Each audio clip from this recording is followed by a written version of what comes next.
साथियों नमस्कार, मैं कलुषा सिंह आपके सामने फिर आया हूं। साथियों, कल की डेट पे मुझे एनआरसीएम से एक फिर पत्र प्राप्त हुआ है। ये पत्र पूरा 4 पन्ने का है। हम आपको दिखाना चाहेंगे। ये पूरा 4 पन्ने का लेटर एनआरसीएम ने मुझे भेजा है। साथियों, इस लेटर की चर्चा हम आपसे बाद में करेंगे। आज जो अहम मुद्दा हम आपके साथ शेयर करना चाहते हैं, दरअसल वो बहुत खास मुद्दा है। हम इसमें 3 बातें लेके आ रहे हैं। सबसे पहले अपना जो संगठन अभी तक लड़ाइयां लड़ा है उसको फिर से एक अच्छी मजबूती के साथ खड़ा करने की हम कोशिश कर रहे हैं। दूसरा मुद्दा, एक मैसेज चल रहा है जिसमें 1000 रुपए की मांग की जा रही है। मैं वो मैसेज पेस्ट करूंगा, आप लोग पढ़ना स्क्रीन पे। केस लड़ने के लिए, वो पैसा केस लड़ने के लिए है। और तीसरा, एक और मैसेज चल रहा है जो कि मेरे नाम से चल रहा है। वो जो मेरे नाम से मैसेज चल रहा है वो पूरी तरह उसका मैं सपोर्ट कर रहा हूं। और मेरे से चर्चा होने के बाद अपने संविदा साथी ने, सक्रिय संगठन के सदस्य ने उसको फॉरवर्ड कर सब लोगों से आह्वान किया है।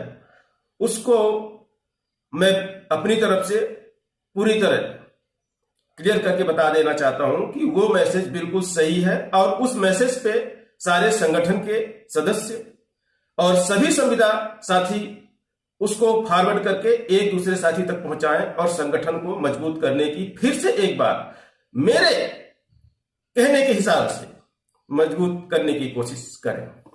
साथियों, हम चलते हैं सबसे पहले अपने पहले मुद्दे पर। पहला मुद्दा संगठन को मजबूत करने की है। साथियों, जो संगठन अभी कुछ बिखरा हुआ लग रहा है। अब बिखरा हुआ क्यों है? कहीं ना कहीं संगठन के सदस्यों में आपसी मतभेद या मनभेद बना हुआ है। वर्चस्व को लेकर, पद की वर्चस्वता वहां बहुत ज्यादा, मुझे ऐसा लग रहा है कि ईगो शायद लोगों को आ रहा है। साथियों, ये ईगो जो संगठन के अंदर, संगठन के सदस्यों में आ रहा है उसको खत्म करना है। क्योंकि यदि आप अपना ईगो लेके चलेंगे तो आप किसी भी लक्ष्य की प्राप्ति नहीं कर सकते हैं। इसकी गारंटी आप मुझसे लिखवा के 100% ले लीजिए। पहले अपना संगठन का उद्देश्य होना चाहिए, आपका ईगो संगठन के बाहर होना चाहिए। यदि आप संगठन में जैसे प्रवेश करते हैं तो आपका ईगो खत्म हो जाना चाहिए। वहां पर संगठन के हर सदस्य से आपको प्रेम से बात करनी है, एक दूसरे की बात सुननी है, किस तरह से लक्ष्य को प्राप्त करना है उसके लिए आपको उस पर चर्चाएं करनी है। मैं संगठन के सभी सदस्यों से पुरजोर आह्वान करना चाहता हूं कि आप लोग एक्टिव हो जाइए, ब्लॉक स्तर से लेकर जिला प्रदेश स्तर तक। यदि कहीं कमियां हो रही हैं तो उन कमियों को दूर करिए।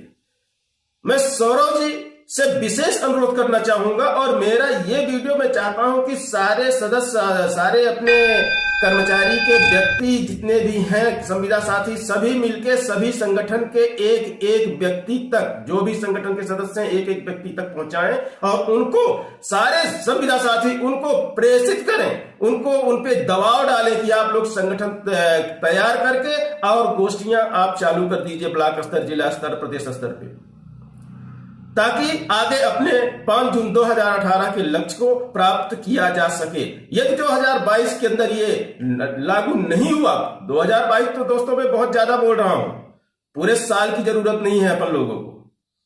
सब साथ में आ जाएंगे तो 2 महीने भी नहीं लगेंगे, लेकिन साथ आना पड़ेगा। तो मैं सौरव जी से भी विशेष आह्वान करना चाहूंगा कि वो फिर से अपना पद अपनी जगह पे संभाल ले। उनका सपोर्ट मेरी तरफ से है और मेरे सभी संविदा साथियों की तरफ से है। बस उनको संगठन को संगठित करना है एक बार फिर से। यदि कोई सदस्य, मुझे ऐसा लग रहा है कि संगठन में कुछ लोग आके पद पे जाके राजनीतिक संबंध बनाए हैं लोगों से, या एनआरसीएम के बड़े बड़े अधिकारियों के साथ उठक बैठक कर लिया है उन्होंने, तो उनके आपसी संबंध बन गए हैं। उन सदस्यों को, उन प्रभारियों को, उन संगठन के विशेष व्यक्तियों को मैं ये बोलना चाहता हूं कि वो आप मंत्री मिनिस्टर तक बैठने लायक आप कैसे बने, आप एनआरएचएम के बड़े बड़े अधिकारियों के साथ बैठने लायक कैसे बने, आप ये मत भूलिएगा।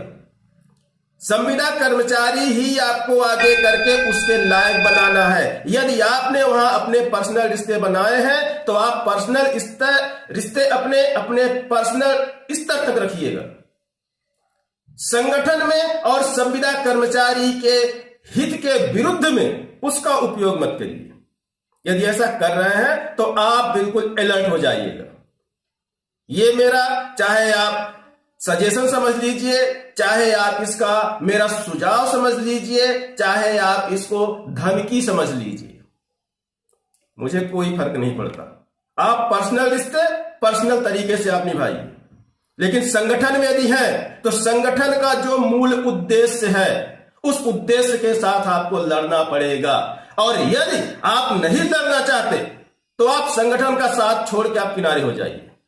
जो लोग काम करना चाहते हैं वहां पर उनका वेलकम करेंगे हम उनकी एंट्री चाहते हैं कि संगठन में किसी भी प्रकार का कोई भी विरोधाभास नहीं होना चाहिए संगठन के सदस्यों के बीच में।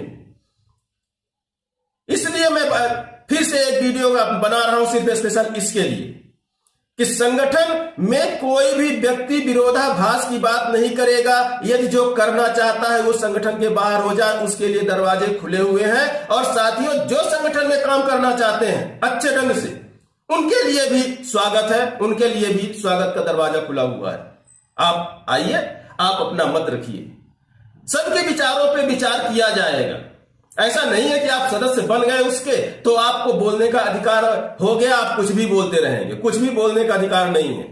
संविदा हित में बात रखने का अधिकार आपको है, आप रखेंगे। सभी संगठन के सदस्य आपस में उस पर चर्चा करेंगे, फिर उस पर लेंगे कि निर्णय लेंगे कि आगे क्या करना है उस पर। लेकिन इस तरह से हर धर्मिता नहीं, संगठन के अंदर हर धर्मिता नहीं चलने वाली है। इतना तो आप लोग गांठ बांध लीजिए। हम तो ये कहते हैं कि आप संगठन यदि जो चल रहा है उसको आप बना लेते हैं तो अच्छा है। यदि नहीं चाहते हैं कि वो संगठन फिर से खड़ा हो तो हमें उसमें भी कोई बहुत बड़ी समस्या नहीं है। मेरा तो मूल उद्देश्य है कि आपने जो लड़ाई लड़ी है वो लड़ाई आपके ही नाम से लड़ी जाए। मैं कोई क्रेडिट नहीं चाहता, मुझे कोई क्रेडिट की जरूरत नहीं है। अब पेमेंट वैसे मुझे नहीं मिलनी है। 5 जून 2018 की नीति लागू हो गई तो उसमें मुझे कुछ नहीं मिलना है। तो ना क्रेडिट चाहिए, ना हमें पैसे चाहिए। सिर्फ हमें जरूरत है एक मूल लक्ष्य 5 जून 2018 की नीति को लागू कराने के लिए ऐसे समुचित सदस्यों की जो कि सिर्फ उस पर काम कर सकें। अपने पर्सनल रिश्ते ना एनआरएचएम के अधिकारियों के साथ निभाएं, ना तो संसद विधायक के मिनिस्टरों के साथ, या ना तो किसी अन्य संगठन के साथ। पर्सनल रिश्ते उनको निभाना है तो संगठन के बाहर रह के वो आराम से निभाएं, लेकिन संगठन के अंदर जब एंट्री करें तो वो सारी चीजें भूल जाएं। यहां सिर्फ संविदा हित की बात होनी है और संविदा हित में ही अपने को बात करनी है साथी। तो मैं सौरभ सिंह जी से फिर एक बार आह्वान करूंगा कि वो फिर से एक बार आए। मोस्ट वेलकम मैं अपनी तरफ से करना चाहता हूं। यदि उनको मुझसे कोई समस्या हो रही है तो वो मुझसे बात करें, या तो अपना नंबर व्हाट्सएप कर दें, मैं उनसे बात कर लूंगा। मुझे उनसे बात करने में कोई शर्म नहीं है। मैं कहीं छोटा नहीं हो जाता किसी से बात करने में। मेरे छोटे से संविदा साथी का मिस कॉल भी पड़ा रहता है तो मैं तुरंत उसको रिटर्न करता हूं कि कौन साथी मुझे याद कर रहा है।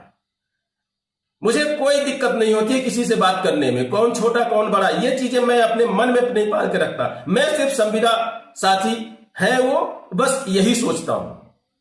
महिला हो पुरुष हो, छोटे पद पे हो बड़े पद पे हो, उसमें कोई हमारे लिए मायने नहीं रखता है। हमारे लिए सिर्फ संविदा हित और संविदा साथी मायने रखते हैं। इसलिए मैं सौरभ सिंह जी से चाहता हूं कि या तो उनके पास मेरा नंबर मैं वीडियो में डालता हूं, यदि उनके पास पहुंच जाए तो वो मुझसे बात कर ले, नहीं तो उनका नंबर मुझे प्रोवाइड करा दीजिए, मैं उनसे खुद बात कर लूंगा। हालांकि भोपाल के राकेश मिश्रा जी जो संगठन के बहुत ही सक्रिय सदस्य रहे हैं, उनसे कल मेरी लगभग 1 घंटे बात हुई है, उनसे मेरी बातें हुई हैं। उनने बोला है संगठन को खड़ा करने की कोशिश हम फिर से करते हैं पूरी तरह से। लेकिन बहुत सारी बातें हुई, वो सारी बातें हम आपको वीडियो में नहीं बता सकते हैं, इसलिए कि वीडियो बहुत लंबी हो जाएगी। तो साथियों, संगठन को फिर एक बार खड़ा करिए। सभी संविदा साथी ध्यान दें इस बात को कि ब्लॉक स्तर पे जो संगठन थे, जो सदस्य थे, उनको वो दबाव बनाए कि वो अपना काम चालू करें और सब आपस में बैठ के चालू करें। करना क्या है, वो सारी जानकारियां आपको वीडियो के माध्यम से दी जाएंगी। और साथियों, एक बात और बता दें आपको, जो दूसरी बात थी, पैसा जो इकट्ठा करने का एक मैसेज सर्कुलेट हो रहा है, मैंने शैलेंद्र सर को मैसेज डाला है कि क्या उनने वो मैसेज डाला है, उसका रिप्लाई आते ही मैं अपडेट दूंगा। लेकिन एक अपडेट आप अभी ले लीजिए कि किसी भी मैसेज पे आपको विश्वास नहीं करना है, व्हाट्सएप पे गेम नहीं खेलना है, आपको किसी फेसबुक पे गेम नहीं खेलना है। आपको जो भी कुछ होगा, जो भी निर्णय लिया जाएगा, जो भी पैसे की चर्चा होगी, वो सारी चर्चाएं जब तक वीडियो के माध्यम से आप तक ना पहुंचे, आपको किसी से लेन देन नहीं करना है। यदि लेन देन करना है तो आप आपस में 4-6 लोग आप मौखिक तौर पे करेंगे। किसी व्हाट्सएप ग्रुप में, किसी व्हाट्सएप में आप किसी को मैसेज करके पैसे की डिमांड नहीं करेंगे, कोई भी व्यक्ति। मैं बिल्कुल इसके खिलाफ हूं। चंदे की जरूरत अभी कहीं नहीं है। आपस में आप लोग सहयोग करिए। केस आपको लगाना, मैं पहले भी बोल चुका हूं, 4, 6, 10 लोग, 8 लोग आप इकट्ठे हो जाइए और उसके हिसाब से आप केस करिए। केस के लिए पैसे आप व्हाट्सएप ग्रुप पे मैसेज मत चलाइए, वो बिल्कुल मेरे रूल के खिलाफ है, मेरे तरीकों के खिलाफ है। मैं ये सारी चीजें नहीं चाहता। यदि आपको केस नहीं लड़ना है, मत लड़िए। केस आप अपने लिए लड़ रहे हैं, आप किसी ग्रुप के लिए नहीं लड़ रहे हैं। हम इसीलिए बोलते हैं कि पूरे जिले में 51 केस लगाइए, तो एक जिले के लोग इकट्ठे होकर तो पैसे लगा लो, लेकिन उसको आप मैसेज मत करो आप किसी भी ग्रुप में, क्योंकि इससे गलत इफेक्ट पड़ेगा पूरी लड़ाई पे, वो मुझे पता है। क्योंकि पैसे इकट्ठे करने की बात को लेके कल आप ही के बीच के कुछ सदस्य जो रूठे हुए रहते हैं, अपने संगठन के लोग या तो संविदा साथी, वो फिर से वही चंदा उगाहनी वाली बात करना चालू कर देंगे। और जो हमारा मूल उद्देश्य है, जो मेरी मूल लड़ाई है, वो अपनी जगह से हटके उस तरफ डाइवर्ट हो जाएगी अपने आप को बचाने में। मैं नहीं चाहता कि मैं किसी भी चंदेबाजी में फंसूं। चंदेबाजी की चर्चा किसी भी व्हाट्सएप ग्रुप में आप कृपया ना करें। यदि जिनको भी पैसा लेना है, आप लोकल स्तर पे आप अपना कनेक्शन करिए, केस लड़िए और जो भी करना है आप करिए, लेकिन लोकल स्तर पे करिए आप। बाकी कोई भी जरूरत यदि होगी तो हम वीडियो के माध्यम से ही आपको अपडेट देंगे, तो ही आपको पैसे का कलेक्शन या अन्य कार्य करना है। बाकी आप व्हाट्सएप के किसी भी मैसेज पे विश्वास मत करिएगा। कोई भी मैसेज आएगा, उसका क्लैरिफिकेशन मैं आपको अपने वीडियो के माध्यम से दूंगा। इसलिए अभी शैलेंद्र सर से को मैंने मैसेज किया है, सुबह है, मैं उनसे बात भी करूंगा 10 बजे के बाद, तो वो क्लियर हो जाएगा, उसका अपडेट मैं आपको दे दूंगा। लेकिन फिलहाल यदि वो मैसेज किसी के पास है तो कोई भी पैसा किसी भी नंबर पे ट्रांसफर नहीं करेगा। इतना क्लियर कर दें आपको कि कल को ये बात ना हो कि उनने इतने पैसे लेके चले गए, उनने इतने पैसे ले लिए और काम कुछ नहीं हुआ। पैसे की बात बिल्कुल नहीं है। मेरा उद्देश्य, मैं अपना पैसा खर्च कर रहा हूं, मैं किसी से नहीं मांग रहा। मेरे कितने पैसे खर्च हो गए वो मैं जानता हूं। जब मैं पैसे नहीं मांग सकता, मैं आपके बाहर का हूं, मुझे पेमेंट नहीं मिलती है एनआरएचएम से, तो आपको अभी पैसे मांगने का अधिकार ग्रुप में तो नहीं है किसी को भी। पर्सनली आप इकट्ठा कर लीजिए, पर्सनली इकट्ठा करें, पर्सनली में हमें कोई प्रॉब्लम नहीं है। वो आपके आपसी जो सामंजस्य से जो पैसा आप इकट्ठा करेंगे, आप लोकल स्तर पे करेंगे, उसमें हमें कोई दिक्कत नहीं है। लेकिन ग्रुपों में आप नहीं चलाएं, व्हाट्सएप ग्रुपों में आप मोबाइल के किसी भी इंटरनेट के माध्यम से आप पैसे की डिमांड नहीं करें, कोई भी लेटर जारी नहीं करें, क्योंकि किसी भी ग्रुप में कोई लेटर जारी भी नहीं होगा।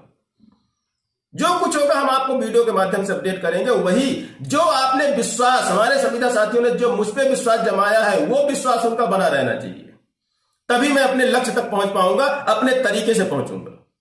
यदि हर लोग ऐसे बीच बीच में कुछ ना कुछ उछल उछल के कहीं पैसे की डिमांड करेंगे, कहीं लेटर उठा के दस्तखत करके डाल देंगे ग्रुपों में, वो चीज भ्रम पैदा करना चालू कर देगी। साथियों, मैंने वीडियो के माध्यम से, आरटीआई के माध्यम से जो बिगुल बजाई है, ये बिगुल वैसे ही बजनी चाहिए। ये मसाल जो हमने उठाई है, ये मसाल हैंड टू हैंड ऐसे ही वीडियो के माध्यम से आगे पीछे होनी चाहिए। ताकि कोई भ्रम किसी के बीच में ना रहे। साथियों, वीडियो थोड़ा लंबी हो रही है, बातें हम आगे करते रहेंगे। बस आप ध्यान रखिए कि किसी भी ग्रुप में जो भी मैसेज लेटर जारी होते हैं उनको पूरी तरह से खारिज रखिए, उन पे विश्वास मत करिए। पैसे की डिमांड यदि ग्रुपों में आती है उसको आप खारिज कर दीजिए, उसको मत मानिए। आप उस जो कोई फॉरवर्ड करता है आप उससे तुरंत बात करके बोलिए ये मैसेज डिलीट कर दो, आप तक आए आप डिलीट कर दो। जो भी फॉरवर्ड करे, पहला फॉरवर्ड जो भी करता है व्यक्ति लिख के, आप उसी को रिटर्न आप फोन करिए और बताइए मैसेज डिलीट कर दो। व्हाट्सएप ग्रुप में कोई भी ऐसी बातें नहीं होंगी, संगठन की बातें होंगी। मांग जांच की बातें जब भी होंगी, जैसे भी होंगी, वो हम बताएंगे उसके तरीके क्या होंगे, लेकिन इस तरह से नहीं। और मेरे नाम से एक मैसेज चला है, मैं बता दूं वो बिल्कुल सही है, हम पहले ही बता चुके हैं। साथियों, मेरी बात चर्चाएं चल रही हैं, बहुत सारे जिलों से चल रही हैं। अभी मेरी बातें जो इंदौर से नीतू जी हैं, संगठन के अध्यक्ष हैं, तो जिला अध्यक्ष हैं, उनसे मेरी बात बहुत पहले से चल रही है। जब मैं पहली बार YouTube लेके अपना आया था, अपनी RTI लगाई थी, तभी मेरी बातें उनसे हो गई थी। अब बहुत अच्छा उन्हें सपोर्ट दिया था, तब से हमारे उनके बीच में बहुत अच्छा चल रहा है और उनके माध्यम से भी हम कोशिश कर रहे हैं। इसी तरह हमें विदिशा के DPM महोदय जो हैं, पद क्लियर नहीं है, मुझे ऐसा लग रहा है कि DPM ही है, इसलिए मैं बोल रहा हूं। DPM महोदय जी पंकज द्विवेदी जी हैं, उनसे मेरी कल बात हुई। उनका बहुत अच्छा नेचर रहा, बहुत अच्छा सपोर्ट उनने कहा, बोला जब भी जरूरत पड़ेगी हम आपके साथ पूरे जिलों को लेकर खड़े हैं। साथ में उसके बाद मेरे यार राकेश मिश्रा जी भोपाल से बात हुई, उनसे तो बहुत ही विस्तार में बात हुई, पूरे एक घंटे बात हुई हमारी उनकी। तो इसीलिए उनने मैसेज डाला है मेरे नाम से कि हम क्या चाहते हैं, कैसे चाहते हैं। साथियों, एक बैठक बहुत जरूरी है, ब्लॉक स्तर से लेके प्रदेश स्तर तक सब लोग अपने अपने संगठन को मजबूत करिए। सदस्य जो काम करना चाहते हैं उनको रखिए, जो नहीं काम करना चाहते हैं आप उनको बता दीजिए भैया आप अपनी नौकरी संभालो, संगठन में किसी और को आने दो जो काम करना चाह रहा है। साथियों, यही मेरी मंशा जो मैं मन में लेकर चल रहा हूं। बहुत सारी चीजें मेरे मन के अंदर है, हर चीज मैं नहीं बता पा रहा हूं, मैं बताऊंगा, धीरे धीरे कर सब बताऊंगा। बस एक एक स्टेप अपन आगे बढ़ते चले। साथियों, ये लेटर भी जो हमने बताया है इसको भी बताऊंगा, अगले वीडियो में बताऊंगा उनने क्या लिख के भेजा है। 4-5 पन्ने उनने भेजा है, मैंने भी अभी पूरी तरह उसको पढ़ा नहीं है कि उसमें है क्या। लेकिन यार जब अपनी आदतों से बाज नहीं आएगा, वो मुझे पता है। उसमें इन 4-5 लेटरों में मुझे तो यही स्पष्ट हो रहा है। 2 महीने बाद RTI कहती है कि 30 वर्किंग डे में उनको जवाब देना है। 2 महीने बाद मुझे ये लेटर मिल रहा है। इस लेटर पे मैं अपील भी लगा दिया था, अपील की डेट भी आ गई थी। हमने आपको बताया था कि 10 नवंबर की मुझे डेट मिली थी।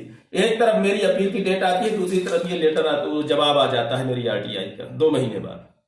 अब बताइए, जो मेरे खर्चा हुआ उसका जवाब कौन देगा? अपील में मैंने 50 रुपए का स्टाम्प लगाया, 70 रुपए का मिलता है मार्केट में 50 रुपए का स्टाम्प। लेकिन बस ठीक है, जैसा भी है, मिलते हैं साथियों अगले वीडियो में। तब तक के लिए इजाजत दीजिए, नमस्कार।